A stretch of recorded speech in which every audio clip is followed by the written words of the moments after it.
Hello and welcome FS257 to our first ever recorded video lecture. So in this module, we'll be discussing the factors affecting microbial growth in meat, which is essentially a review of any other food microbiology class you've had before, of course with a certain emphasis on meat. Okay, so let's start. Our learning outcome for today is to discuss the microbiological and physicochemical parameters used for the selection of quality and safe raw materials for meat processing, particularly in the raw, chilled, and frozen meat. Okay, so if you may recall, no, yung internal tissues ng animal are generally sterile during slaughter. So therefore, kung ano man yung nagaganap na contamination ay nangyayari dahil nagitlaan siya, nagkaroon ng incision, and then it's usually what's from the outside coming in that contaminates it. Or maybe yung mga parts ng animal na maraming mikrobyo na traditionally intact kung mabutas yon and kumalat dun sa other, let's say, meat muscles or what, no? That may cause contamination. Remember also that meat microbial condition is influenced by different things, such as the environment in which they are stored or maybe kung saan sila pinalaki. Yung microbial quality niya, which also includes kung may sakit ba yung animal, etc. May mga sugat-sugat ba siya sa katawan before slaughter or what, and handling and processing conditions, whether na-stress ba sila or pinag-fasting ba sila, ano yung temperature conditions doon sa kung nasaan man sila before, during, and right after slaughter. Okay? And then any packaging, handling, and storage that occurs subsequently after slaughter. What then are the common causes of contamination after slaughter? Numero uno po dito yung tinatawag nating stick knife, or kung kutsilyo man yung pinanghiwa dun sa jugular vein sa leeg para dumanak yung dugo at madrain yung dugo sa katawan ng animal, then definitely that knife comes into contact with the microbes in the vein and the blood. Okay? Next, yung animal hide. So, though technically the animal hide serves as a barrier para maging sterile yung loob ng mga animal muscle meat or whatever, of course the hide itself pwede siyang magkaroon ng mikrobyo, no? Think of it this way, no? If you had a canned food, the can itself protects the food from yung loob ng can. Pero kung halimbawa na alikabukan man yon o nagapangan ng daga or whatever, then yung dumi na nandun sa labas ng surface ng lata, pwede pa rin mapunta sa loob kapag binuksan mo yung lata and nahulog yung pupo ng daga dun sa loob ng canned food mo or whatever, no? Next is the gastrointestinal tract. As we know, may very high concentration of microflora sa GI tract, and although this is normally separated from the meat muscles and other animal parts na kinakain natin, may mga chances din na nadali ito nung binubutcher yung animal and kumalat yung whatever yung laman ng GI tract during the process of evisceration or whatever doon sa animal meat na otherwise intact. A human hand, so this should be a no-brainer, lalo na nung sa mga situation kung saan di ba hindi man nang naka-gloves halimbawa yung nagkakatay ng animal, no? Tapos minsan bubuhatin pa nila, naka-topless pa yung butcher, nasa balikat niya yung animal, and then buhat-buhat niya ganun. So hindi lang hands, pati yung sweaty body niya. And as we know, Staphylococcus aureus can commonly be found on human skin, and this could be transferred into the animal. Actually, nung we had a graduate study noon on staph on meat, and nagulat kami, no, kasi nung tinest namin yung mga wet market meats for Staphylococcus gram-positive staphylococci, medyo too numerous to count kami on multiple occasions, right? So even if it's newly slaughtered, oras na hinawakan ng butcher yon at madumi yung kamay niya, goodbye na, GG na tayo dun sa food safety ng animal na yun. So, swerte ka kung mapatay ng init yung staph before sila gumawa ng enterotoxin. Pero what if nandyan na yung toxin to start with? Okay. Next would be of course in containers kung saan mo man pinapatong yung meat, whether that be yung food contact surface na yun ay yung truck, yung cold storage room, or even yung tray. Hiniwa-hiwa mo yung karne, nilagay mo sa tray, display mo, ganyan. So definitely that's a cause for contamination and must therefore be sanitized and kept in a cold area or yung sanitized na area na rin pati. Lastly, yung lymph nodes. So as we all know, pati tayong tao may lymph nodes kapag kakasakit na nagsaswell yan and nagkakaroon ng concentration ng mga contaminants dyan.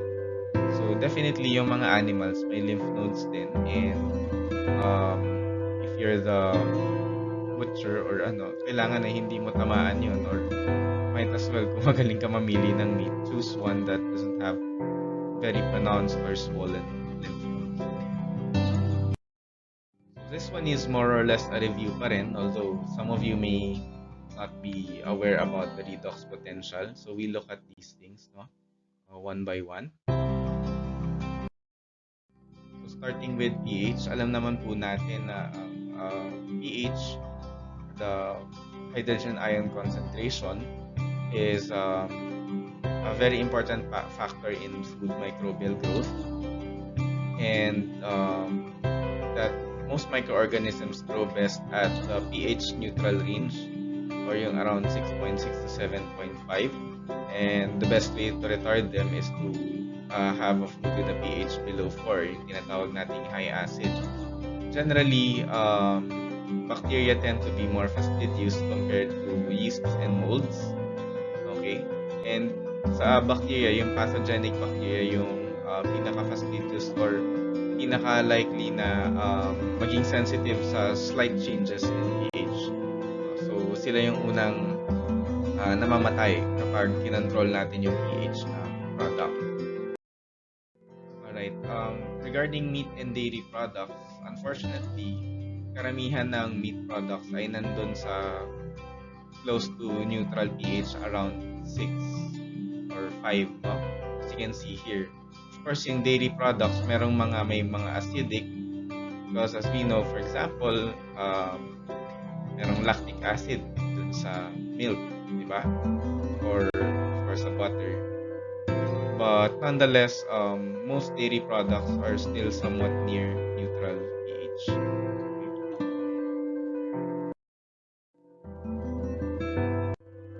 So other than pH, we also have water activity. Alam naman natin na karamihan ng fresh foods sumasama sa high moisture ay meron ding very high water activity of almost 1 or 0.99, and generally ang meats, they have around 40 to 70% moisture content, since yun, kung ano din yung moisture content ng katawan ng tao, parang ganun din, no? And in terms of water activity, the cutoff value that we consider is usually around 0.91 for spoilage bacteria. And then if we're considering certain pathogens, so Staphylococcus aureus, can grow as low as 0.86. So usually minsan 0.85 yung target natin for the low water activity foods, no? And for botulism, they don't grow below 0.94. Okay, and then as you can see, dito pa meron pa tayong mga references for other bacteria, yeast, and molds. So makikita natin na yung mold, sobrang kahit tuyong-tuyo na kaya nilang tumubo, no? And in fact, they're one of the most resistant kahit sa low temperatures. They can grow, as we'll see later on, no? Alright, so we can see here approximate composition ng iba't ibang meat fats. So generally, nasa around 60%-ish yung karamihan, no? And yung mababa, of course, are in this case medium pork. Okay? Kasi mataas yung fat content niya, kaya mas baba yung water content. Okay.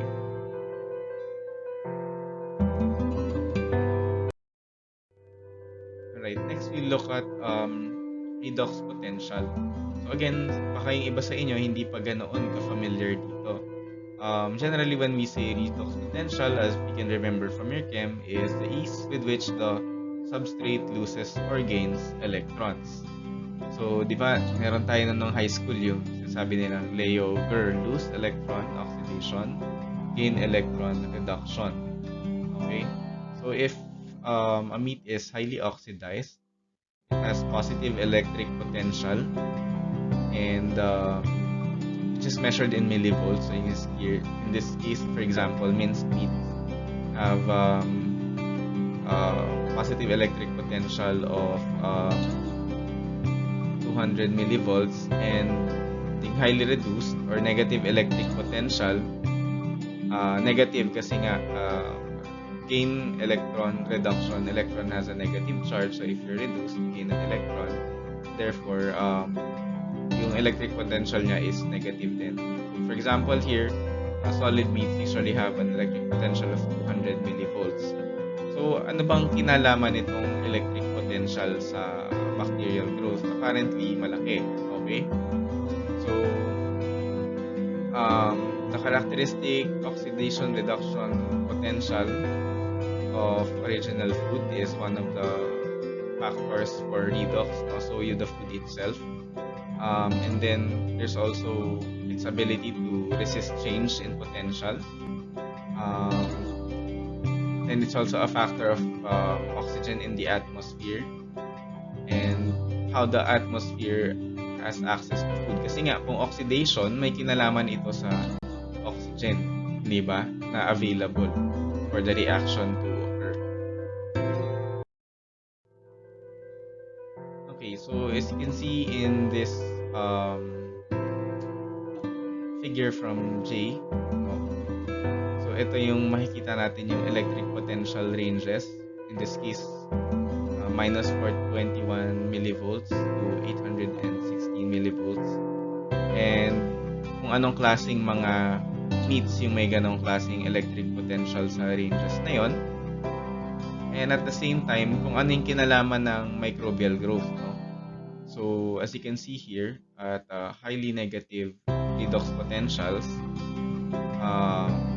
you have the methanogenic and rumen bacteria, and then yeast and molds dito sa mga moderately positive na redox potential. Okay? We note that certain redox potential values or value ranges favor the growth of certain microorganisms, much in the same way sa pH, no? And during, for example, the pre-rigor rigor mortis of animal muscle meat, no? Nagbabago yung redox potential dahil nagbabago din yung composition ng meat. And because of that change in redox potential, depending kung ano na yung redox potential ng meat at that time, nagdidictate doon kung anong mga strains ng mikrobyo ang nagpa-proliferate at kung sino yung parang hirap ng mag-grow or nagda-die out na. Okay, so yung effects ng redox potential, so unang-una, yung mga microorganisms, actually they can affect the redox potential of their environment, much in the same way that, say, lactic acid bacteria could lower the pH of whatever they're growing in, no? For example, if you're anaerobe, you consume oxygen as well, so you compete with the oxidation reactions, and thus you lower the redox potential through depleting the oxygen. On the other hand, microorganisms producing H2S can lower the EH to around minus 300 millivolts. Also, yung pH natin ay dependent siya sa pH. As you can see in this equation, no, with the factor na RH. So, in this equation, R is the constant natin, 8.314 joules. F is another constant, 96,500 coulombs, and T is the absolute temperature. So, therefore, kung kayo ay nag-measure ng redox potential, you usually need to report anong pH nung kinuha nyo yung redox potential ninyo. Okay, as also, the general trend for redox potential is to become more negative with increasing alkalinity. So, just like human beings, microbes require nutrients to grow. So, ito po yung usually kailangan nila. Of course, moisture. Hence, the water activity is important. A source of energy, which is either a sugar or alcohol or amino acid, or itong last three natin, starch, cellulose, and fats, yung mas less accessible to a variety of microorganisms. No? So generally, itong tatlo yung mas critical. Okay, as you know, of course, di ba, yung mga high starch, high cellulose foods, and high fat foods, less prone naman sila na matubuan ng mga mikrobyo. Okay? They also need a source of nitrogen, no, since sila ay mga protein-based na mga nilalang. Okay, which come from either amino acids, nucleotides, peptides, or high molecular weight proteins in this order. So as we know, ang pinaka-basic is yung amino acids, syempre building blocks of proteins nga sila. Okay? And nucleotides are organic molecules and the building blocks of DNA and RNA, usually made up of a phosphate group and the 5-carbon sugar and a nitrogenous base, which are yung adenine, cytosine, guanine, or thymine. Yung RNA naman may uracil pa. Okay? And a peptide, on the other hand, as you recall, is a molecule consisting of 2 or more amino acids linked by peptide bonds. Right?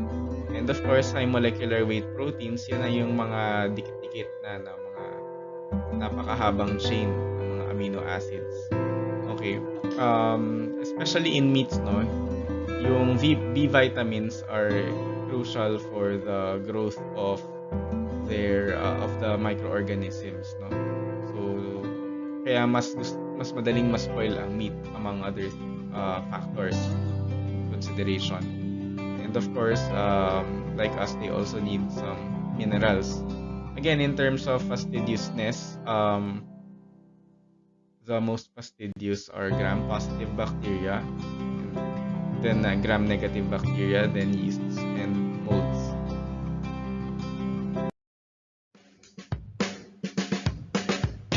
Bawang. Bawang yeah. Bawang. Bawang yeah. Bawang, bilang pangaswang pangmikrobyo pa. Bili na! Mahalagang paalala, ang bawang ay hindi gamot o hindi dapat gamitin gamot sa anumang uri ng sakit. If symptoms persist, consult your doctor. If paranormal activity persists, consult your albularyo. Okay, so pagpasensya nyo na yung kalokohan ko na baka lang kasi na-bore na kayo dun sa past 15 minutes.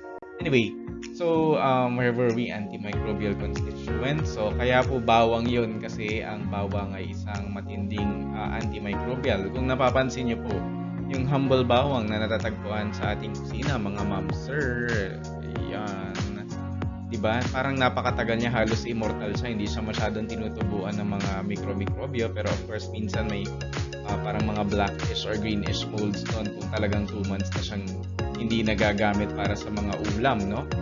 Makalahing vampira kayo kaya ayaw niyo ng bawang. So anyway, there are naturally occurring substances in foods which have antimicrobial activity. So most of these are yung parang mga spices natin. So for example, eugenol in cloves, cinnamon and sage, allicin in garlic, cinnamic aldehyde and cinnamon, allyl isocyanate in mustard, and thymol and isothymol in oregano, among other things. Of course, hindi naman mapapatalo yung meat and dairy natin, mostly dairy. So in milk, of course, there's the lactoferrin, conglutinin, and what we call the lactoperoxidase system, which is composed of lactoperoxidase, thiocyanate, and hydrogen peroxide. We also have lysozyme in eggs, and also in eggs yung ovotransferrin, which inhibits salmonella enteritidis. I always get this wrong. In raw eggs, no? Egg whites for that matter. Okay, so in terms of biological structures, meron din tayong mga natural coverings that act as barriers to entry and the subsequent damage of microorganisms. Of course, for the non-meat parts, nandito yung seed testa, yung balat ng mga prutas, nut and eggshells.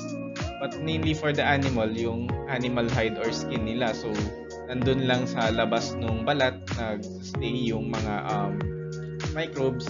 Pero syempre, pag nasugatan yun or nagkaroon ng incision, then they can infiltrate and cause spoilage dun sa mga muscle parts sa loob. Alright, for other extrinsic parameters, we'll be looking at storage temperature, environmental relative humidity, and gases, particularly the use of vacuum or modified atmospheric packaging or MAP. Okay, so alam naman po natin na ang storage temperature ay malaki ang kinalaman sa spoilage ng microorganisms, more so dun sa meat, which is, as we know, especially for raw meats, ay napakadali nilang mag-spoil at room temperature.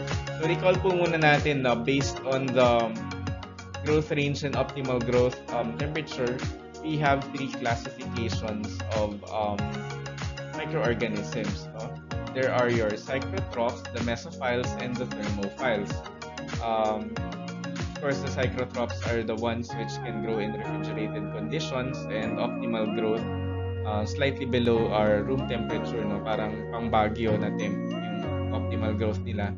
We have our mesophiles which can grow at room temperature and also optimal yung growth nila at our typical room temperature of around 30 degrees and above. Okay? And lastly, we have our thermophiles who grow at higher than room temperatures with optimal growth at around 55 to 65 degrees Celsius. So, molds can grow actually in very cold places. And as we know, microbial growth is temperature dependent. So, naalala ko lang to na nung nasa Licor de France commissary ako as a intern way back when. Meron sila dong isang cold storage room dedicated dun sa mga parang reject nila na tinapay. Ang ginagawa nila dun is iniipon nila tapos binebenta dun sa mga mangalakal na per kilo na gagawin itong fish feed, no? Kasi mga isda minsan pinapakain dyan mga reject na ice cream cone, ganyan, reject na carbohydrate rich stuff. So apparently pati pala yung tinapay. Ang nagulat ako nung pumasok ako doon, ang daming iba-ibang kulay, like all those exposed breads were already covered in mold despite being stored at, let's say, minus 12 or minus 20 degrees Celsius. So, merong orange na mold, blue na mold, green na mold. Parang kulang na lang yata nakita ko, hindi ko nakita nun, purple eh. Parang ganon, no? So, grabe, nagulat ako. Frozen na yung bread, inaamag pa rin. Eh di wow talaga, no? So, the mighty amag. Alright, so, I'm sure most of you have seen stuff like this, no? But nonetheless, let's just recall. Again, bacteria multiply. The rule of thumb is that they double every 20 minutes as long as they are in their proper optimal temperature, no? So, as you can see in this case, from 12 o'clock noon to 7 p.m., yung nag-iisang bacterium ay dumami to 2 million, no? So, sana all yung pera parang ganun din mag-multiply, no? Every 20 minutes dumodoble, di yamanin na sana tayong lahat. Okay? So, anyway, ayun, let's move on. So, since review lang to, no, hindi ko na masyadong iniisa-isa, no? Kasi napag-aralan naman natin before. Environmental relative humidity, of course, this one is closely linked with the concept of water activity. Ang pinagkaiba, yung water activity ay sa pagkain, and the environmental RH is yung nasa paligid ng pagkain. So, along with water activity, these are important for microbial growth. Okay? Generally, as we've seen before, earlier rather, foods with water activity less than 60, hindi sila masyadong tutubuan ng mga mikrobyo, pero kailangan natin i-consider na sila ay stored in the proper relative humidity. Kasi kung mababa nga yung water activity mo pero mataas naman yung RH, yung tubig doon sa hangin mo or sa environment ang magpapataas ng water activity ng iyong food. No? So, So, usually, kahit halimbawa nakastore sa garapon yung isa mong may biscuit kang kinain, nag-iisang piraso lang siya pero in-store mo sa isang garapon na maybe 40 times its size, then there's still enough air in that enclosure to increase the water activity and therefore alter the sensory properties of that biscuit. Anyway, um, on the other hand, specifically for meats, there is what we call the surface spoilage. So since yung surface yung pinaka-exposed dun sa environment, ito yung unang nag-show ng signs of spoilage sa karne, no? So parang posibleng yung muscle sa loob niya medyo okay pa, pero yung nakalabas na parang may amoy na, may slimy texture niya, and so on and so forth. Okay? And because of environmental relative humidity, even if it's at low temperature, kung depende sa RH mo, pwede ring mag-dry yung food while in cold storage. So generally, yung cold air ay mas tuyo. No? Kaya nga 'di ba yung isang life hack na gusto mong patuyuin yung towel mo, halimbawa sa isang hotel, ilagay mo sa tapat ng aircon bago ka matulog, no? Kasi yung cold air mas konti yung moisture niya, therefore lower yung relative humidity ng cold air din most of the time, no? So even if it's frozen, you generally still need to cover your, let's say, meat products, kasi pag sinalpak mo yung isang raw piece of meat sa freezer na wala kang mga moisture and air barrier, definitely that will dry out over time, no? Okay, and as you'll see in the next subtopic, we can use gases to alter the environmental relative humidity, among other things. Okay, so among the gases, of course, carbon dioxide is the most important atmospheric gas for microorganism control, usually used at greater than 10% concentration. Okay, as we know, when carbon dioxide is dissolved in water, it turns into carbonic acid, which lowers the pH and thus affects certain antimicrobial function. Kasi alam naman natin na pag acids nagbababa ng pH ay marerestrict din yung growth ng ibang mikrobyo. Okay? Other effects of CO2 on microorganisms include blocking metabolism through enzymatic decarboxylation, affecting the permeability of cell membranes. Okay? In terms of microbial inhibition, we can see here with decreasing sensitivity. So CO2 is most effective against Pseudomonas and least effective against Listeria. Okay? In terms of prolonged storage with CO2 atmosphere, which is shifting microbiota from gram-negative to gram-positive. And then this also retards the lag and logarithmic growth phase. Okay, so for the mechanisms of these things, you can of course read more on that IG, but for the sake of this lecture, we'll focus more on their effects muna i-cover natin. Okay. Fresh meats stored in vacuum or MAP generally are considered safe and effective. No? 19 bago pa tayo ipanganak ay marami ng studies na ginawa on these. Okay? It's important to note, however, that carbon dioxide is highly temperature sensitive yung effect niya, because as we know, yung solubility niya changes with temperature as well, and it dissolves better in lower temperature versus room temperature. Because as we know, at room temperature, it's a gas. No? Alright, so anyway, so mas prone siya mag-escape. And one thing we should consider is the permeability of the packaging material, kasi kung very permeable naman sa gas, edi sooner or later, as a function of time, nauubos din yung CO2 mo doon sa material mo, right? As an example of its capability to extend shelf life of meats, some studies have shown that red meat shelf life has been extended by up to 2 months, even if it's just at -1 degree Celsius, which is essentially yung sobrang lamig na refrigerator, no? Hindi man lang siya freezer talaga, okay? If packed in 75% oxygen and 25% CO2. Okay, and the high oxygen concentration is also good for the water retention. Excuse me, because as we know, oxygen mediated yung mga reactions with sa hemoglobin niya, diba? Another study on Dropole 3 naman shows that the shelf life was extended by 35 days or slightly more than a month at -1 degree Celsius using a 60 to 80% carbon dioxide concentration. Right?